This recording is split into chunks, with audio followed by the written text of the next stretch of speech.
আর পৃথিবীর সর্বশ্রেষ্ঠ দিন এবং সর্বশ্রেষ্ঠ দিনগুলো এই জিলহজ মাসের প্রথম 10 দিনে আছে। সেই সর্বশ্রেষ্ঠ দিন কোনটা এবং কেন এই 10 দিন সর্বশ্রেষ্ঠ তা আমরা তুলে ধরব। একটু ইতিহাস দেখি।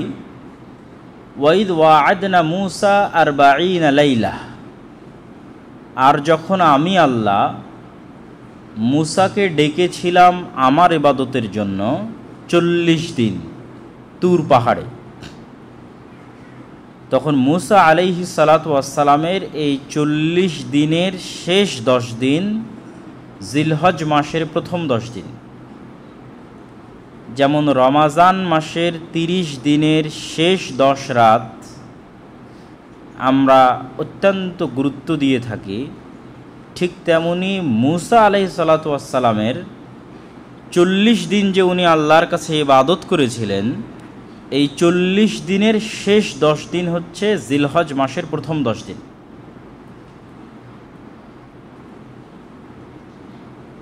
এবং অত্যন্ত গুরুত্বপূর্ণ ও শ্রেষ্ঠতম 10 দিন। আল্লাহ সুবহানাহু তাআলা এই 10 দিনের কসম করেছেন পবিত্র কোরআনে, ওয়াল ফাজর ওয়ালায়ালিন আশর, শপথ সকালের এবং শপথ 10 দিনের, এবং শপথ আইয়াম মা'লুমাত, নির্ধারিত দিনের। সেই নির্ধারিত দিনগুলো জিলহজ মাসের প্রথম 10 দিন। রাসূলুল্লাহ সাল্লাল্লাহু আলাইহি ওয়াসাল্লাম এই জিলহজ মাসের প্রথম 10 দিনের বর্ণনা দিতে গিয়ে তিনি বলেন, মা মিন আইয়ামিন আল আমাল আস-সালিহ ফিহা আহাব্বু ইলাল্লাহ মিন হাযিহিল আইয়াম। আল্লাহ সুবহানাহু তাআলার নিকটে সারা পৃথিবীর আর কোনো দিনগুলোর ইবাদত এত পছন্দনীয়, এত প্রিয় নয়, জিলহজ মাসের প্রথম 10 দিনের ইবাদত আল্লাহর কাছে যত প্রিয়, যত পছন্দনীয়। রাসূলুল্লাহ সাল্লাল্লাহু আলাইহি ওয়াসাল্লামকে জিজ্ঞেস করা হলো, ওয়ালাল জিহাদ ফি সাবিলিল্লাহ, আল্লাহর নবী, অন্য সময়ে যদি কেউ আল্লাহর রাস্তায় জিহাদে বের হয়, সেটার চাইতেও কি এই 10 দিনের ইবাদত শ্রেষ্ঠ হবে? শ্রেষ্ঠ ইবাদত বলতে সাহাবীরা জিহাদকে একটা বড় ইবাদত মনে করতেন। এই জন্য যখন আল্লাহর নবী বলেছে যে এই 10 দিনের ইবাদত সর্বশ্রেষ্ঠ, সাথে সাথেই তারা প্রশ্ন দাঁড় করিয়েছে, তাহলে অন্য মাসে যদি আমরা জিহাদে যাই, তো জিহাদে যাওয়ার ইবাদতের চাইতেও কি এই 10 দিনে কেউ সিয়াম রাখলো, কেউ দান করলো, কেউ সালাত আদায় করলো, সে শ্রেষ্ঠ? তো রাসূলুল্লাহ সাল্লাল্লাহু আলাইহি ওয়াসাল্লাম বলেন, ওয়ালাল জিহাদ ফি সাবিলিল্লাহ, আল্লাহর রাস্তায় জিহাদের চাইতেও এই 10 দিনের আমল শ্রেষ্ঠ। তবে এখানে একটা কিন্তু আছে, বাট আছে। সেটা কি? কেউ যদি আল্লাহর রাস্তায় জিহাদে গিয়ে শহীদই হয়ে যায়, একটা হচ্ছে আমি জিহাদে গেছি, এটাও ইটসেলফ একটা ইবাদত, শহীদ হয়নি, বিজয়ী হয়ে ফিরে এসেছি, তো আমি কি ইবাদত করিনি? ইবাদত করেছি তো। সেই অবস্থায় এই 10 দিনই শ্রেষ্ঠ। আর যদি কেউ আল্লাহর রাস্তায় জিহাদে বের হয়ে কি হয়? শহীদ হয়ে যায়, তাহলে ওইটাকে টেক্কা দিতে পারবে এরকম কিছু পৃথিবীতে নাই। এই জন্য বলছেন, ওয়ালাল জিহাদ ফি সাবিলিল্লাহ, আল্লাহর রাস্তায় জিহাদ, তবে ইল্লা রাজুলুন খারাজা বিনাফসিহি ওয়া মালিহি, যে ব্যক্তি তার জীবন নিয়ে আল্লাহর রাস্তায় বের হয়েছে, ওয়ালাম ইয়ারজি' মিন যালিকা বিশাই, কিন্তু তার জীবন নিয়ে আর বাড়িতে ফিরে আসতে পারেনি, তার কথা ভিন্ন। আচ্ছা, এই দিনগুলো শ্রেষ্ঠ, কিন্তু এই দিনগুলোর মধ্যে সর্বশ্রেষ্ঠ দিন তথা পৃথিবীর সর্বশ্রেষ্ঠ দিন রমজান মাসের দিনগুলোর চাইতেও শ্রেষ্ঠ দিন এই 10 দিন। আর এই দিনগুলোর মধ্যে একটা দিন আছে যা পৃথিবীর সর্বশ্রেষ্ঠ দিন, যেমন রমজান মাসে একটা রাত আছে পৃথিবীর সর্বশ্রেষ্ঠ রাত, লাইলাতুল কদর। তো এই 10 দিনের মধ্যে পৃথিবীর সর্বশ্রেষ্ঠ দিন হচ্ছে ইয়াউম আরাফা, আরাফার দিন।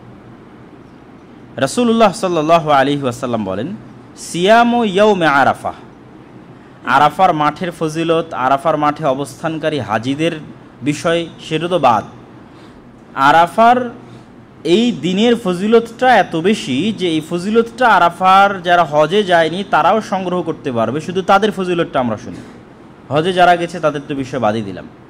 সিয়ামু ইয়াউমে আরাফা আহতাসিবু আলাল্লাহ আন ইউকাফিরা আস-সানাতাল্লাতী ক্বাবলাহু ওয়াস-সানাতাল্লাতী বা'দাহু, আরাফার দিন আল্লাহর নিকট এত প্রিয় যে কেউ যদি আরাফার দিন একটা সিয়াম পালন করে তাহলে আল্লাহ সুবহানাহু ওয়া তাআলা তার অতীতের এবং ভবিষ্যতের 2 বছরের গুনাহ ক্ষমা করে দিবেন।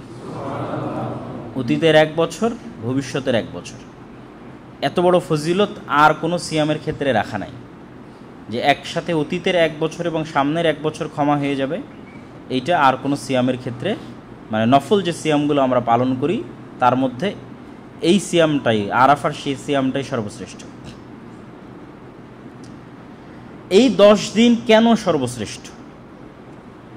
এই 10 দিনের মধ্যে যতগুলো ইবাদত একত্রিত হয়েছে, রমজান মাসেও এতগুলো ইবাদত একত্রিত হয় না। এই 10 দিনের মধ্যে কি কি ইবাদত একত্রিত হয়েছে? আমরা জানি যে এই 10 দিনের একটা বড় ইবাদত হচ্ছে হজ, যা ইসলামের রুকনুম মিন আরকানিল ইসলাম। ইসলামের 5টা রুকুনের একটা রুকুন হচ্ছে হজ।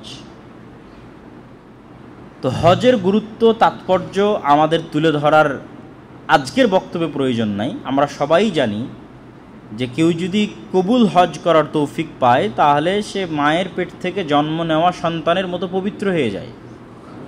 তাহলে হজ কত মহৎ এবং বড় ইবাদত, এবং হজ বাইতুল্লাহর সাথে সম্পৃক্ত, এবং হজের বেশিরভাগ কাজগুলো সুন্নাতে মিল্লাতে ইব্রাহিম আলাইহিসসালাতু ওয়াসসালামের সুন্নাতের সাথে সম্পৃক্ত। সাফা মারওয়া ইব্রাহিম আলাইহিসসালাতু ওয়াসসালামের, তারপরে কী বলে ওর নাম, যেখানে মাকাম ইব্রাহিমে দাঁড়ায় সেটাও ইব্রাহিম আলাইহিসসালাতু ওয়াসসালামের, মিনা সেটাও ইব্রাহিম আলাইহিসসালাতু ওয়াসসালামের, হজ নিজেও ইব্রাহিম আলাইহিসসালাতু ওয়াসসালামের। তো ইব্রাহিম আলাইহিসসালাতু ওয়াসসালামের সুন্নাতকে পুনরুজ্জীবন করা, তাকে স্মরণ করা, তাকে অন্তরে লালন করার সবচেয়ে বড় অনুষঙ্গ হচ্ছে হজ। তাহলে একটা বড় ইবাদত এই 10 দিনে সম্পূর্ণ হয়, সেটা হজ। আর একটা বড় ইবাদত যেটা মুসলমানেরা সারা পৃথিবীব্যাপী করে থাকে সেটা হচ্ছে কুরবানি। কুরবানির যে আনুষ্ঠানিকতা, কুরবানি একটি আদিকাল থেকে চলে আসা ইবাদত। যখন ইব্রাহিম আলাইহিসসালাতু ওয়াসসালামের 2 ছেলে হাবিল এবং কাবিল তারা একটা বিষয়ে মতভেদ করল, তখন আল্লাহ সুবহানাহু ওয়া তাআলা তাদেরকে আদেশ দিয়েছিলেন যে তোমরা কুরবানি করো। তো তাদের আদম আলাইহিস সালামের 2 সন্তানকে আল্লাহ আদেশ দিয়েছিলেন। তো আগের যুগের কুরবানির কবুল হওয়ার আলামত ছিল আকাশ থেকে আগুন এসে সেই কুরবানি পুড়িয়ে দিয়ে চলে যেত। তাহলে কুরবানি অনেক আদিকাল থেকে চলে আসা একটা ইবাদত, যেই ইবাদত ইব্রাহিম আলাইহিসসালাতু ওয়াসসালামও করেছে। ইব্রাহিম আলাইহিসসালাতু ওয়াসসালামকে কুরবানির আদেশ দেওয়া ছিল তার সন্তানের কুরবানির আদেশ, যা আমাদের সবার জানা যে ইব্রাহিম আলাইহিসসালাতু ওয়াসসালাম অত্যন্ত বার্ধক্য বয়সে, যখন উনি সন্তান হওয়ার বিষয়ে সম্পূর্ণরূপে হতাশ, এবং প্রথম স্ত্রী থেকে যখন ওনার কোনো সন্তান নাই, তখন দ্বিতীয় স্ত্রী থেকে আল্লাহ সুবহানাহু ওয়া তাআলা তাকে যে সন্তান দিয়েছেন সেটা ইসমাঈল আলাইহিসসালাতু ওয়াসসালাম। তো একটা মানুষের কাছে তার সন্তান কতটা প্রিয়, আবার বার্ধক্য বয়সে এতদিন সন্তানের কামনায় থেকে থেকে, নিঃসন্তান অবস্থায় থেকে থেকে যদি কেউ একটা সন্তান পায় তাহলে সেটা তার কাছে কত প্রিয় হয়, এটা একমাত্র যারা এই সিচুয়েশনের মধ্যে দিয়ে গেছে তারাই সেটা ফিল করতে পারবে। যাদের সন্তান হচ্ছে না তাদের কষ্টটা দেখলে আপনি এটা ফিল করতে পারবেন। তাহলে সন্তান না হওয়া একটা বাবাকে যদি বলা হয় যে তোমার সন্তানকে কুরবানি করতে হবে, তাহলে সেটা তার বাবার জন্য কত কষ্টকর হতে পারে। তো ইব্রাহিম আলাইহিসসালাতু ওয়াসসালাম স্বপ্নে দেখলেন যে ইন্নী আযবাহুক, হে আমার সন্তান, আমি দেখছি যে আমি তোমাকে স্বপ্নের মধ্যে জবাই করতেছি, কুরবানি করতেছি, তো তোমার কি মতামত? তো সন্তান বলতেছে আল্লাহ আপনাকে যেটা আদেশ করেছে আপনি সেটা করেন, সাতাজিদুনি ইনশাআল্লাহ মিনাস সাবিরিন, আপনি আমাকে ধৈর্যশীলদের অন্তর্ভুক্ত পাবেন।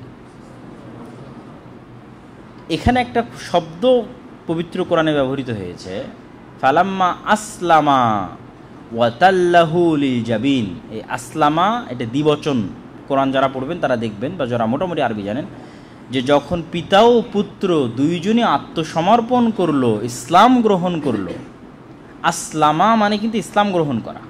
তো ইসলাম গ্রহণের শাব্দিক অর্থ হচ্ছে আত্মসমর্পণ করা। ফালাম্মা আসলামা, যখন পিতা এবং পুত্র উভয়ই আত্মসমর্পণ করলো। কি আত্মসমর্পণ করলো? আল্লাহর সিদ্ধান্তের সামনে আত্মসমর্পণ করলো। ওয়াতাল্লাহু লিল জাবিন, এবং তার গর্দানকে পেতে দিল, উৎসর্গ করে দিল আল্লাহর সিদ্ধান্তকে মেনে নেওয়ার জন্য। তাহলে পিতা এবং পুত্র উভয়ই আল্লাহর আদেশকে মানার জন্য স্যাক্রিফাইসের সর্বোচ্চ লেভেলে চলে গেছে, যে মানুষ উৎসর্গ করতে পারে, আত্মসমর্পণ করতে পারে, আল্লাহর দেওয়া আদেশ নিষেধ মেনে নিতে পারে, তার সর্বোচ্চ স্তরে পিতা এবং পুত্র পৌঁছে গেছে। পিতা তার সন্তানকে জবাই করার জন্য প্রস্তুত, সন্তান নিজে নিহত হওয়ার জন্য প্রস্তুত, শুধুমাত্র এটা আল্লাহ সুবহানাহু ওয়া তাআলার আদেশ। এই কারণে এটাই কিন্তু ইসলাম, আল্লাহর আদেশের সামনে আত্মসমর্পণের নামে কিন্তু ইসলাম। তাহলে এই যে কুরবানির একটা মহৎ ইবাদত, এই ইবাদতটা কখন সম্পূর্ণ হয়? এই 10 দিনের মধ্যে সম্পূর্ণ হয়।